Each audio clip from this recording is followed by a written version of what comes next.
राजनीति इसी को कहते हैं। एक दौर था जब तेजस्वी ओसामा से मिलने से बचते रहते थे। एक दौर था जब हिना साहब की एंट्री तक बंद हो गई थी।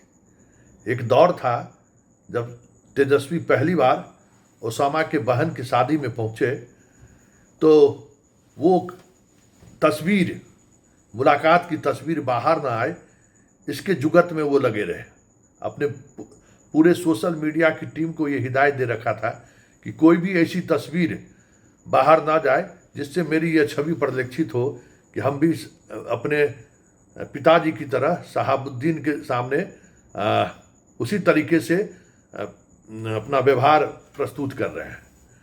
मतलब बच रहे थे। दो चुनाव से वो, मतलब 2020 में भी वो बचते रहे, 2015 में थे, उस समय तो थे ही।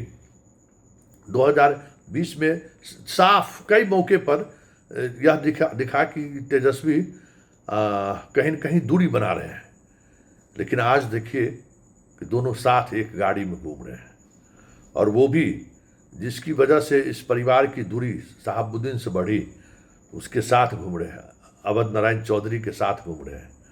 अवध नारायण चौधरी को लेकर एक अक्सर ये बातें कही जाती हैं जिसको लेकर चर्चाएं होती है, लेकिन सबसे बड़ी बात है कि जिस रघुनाथपुर से उनको टिकट दिया गया है, वहाँ के विधायक यह कहते हुए अपनी सीट छोड़ने में गर्व महसूस कर रहा है कि भाई हम तो, साहब ने हमें विधायक बनाया और आज हमें यह इस बात को लेकर गर्व है कि साहब के बेटे के लिए मैं यह सीट छोड़ रहा हूँ।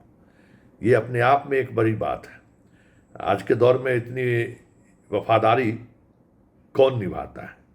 यहाँ तो हनुमान कहते रह गए, राम, कलयुगी राम ने ऐसा खंजर घोंपा कि हमें लगता है कि उस हनुमान को न जाने कितने बरस तक इस दर्द को वो भूल नहीं पाएंगे। खैर, सवाल वो नहीं है। सवाल ये है कि तेजस्वी और ओसामा के साथ आने का मतलब क्या है। जिस वजह से ओसामा से तेजस्वी बचते रहे थे, क्या वो वजह खत्म हो गई, या फिर आज के बिहार की राजनीति में अब ओसामा का होने या नहीं होने का कोई मतलब नहीं है। मतलब शहाबुद्दीन का जो एक चरित्र था, एक चेहरा था, शहाबुद्दीन को लेकर जो बातें कही जा रही थी, क्या वो अब खत्म हो चुका है। कई तरह के सवाल हैं। उन तमाम सवालों के बीच एक सवाल ये है कि जिस जंगल राज के नायक के तौर पर शहाबुद्दीन को याद किया जाता था, उनके बेटे से दूरी भी तेजस्वी इसी वजह से बना कर रखते थे। लेकिन जो कुछ भी आज देखने को मिला, जिस तरीके से आप देख रहे हैं कि एक ही गाड़ी में दोनों सवार हैं, दोनों बात कर रहे हैं, संकेत साफ है कि इस बार के चुनाव में, है ना, लव एंड वार में ऑलवेज राइट, प्यार और युद्ध में सब कुछ जायज है। तो इस बार के चुनाव में हमें लगता है कि हर पॉलिटिकल पार्टी किसी भी हद तक, किसी भी स्तर पर जाने को तैयार है।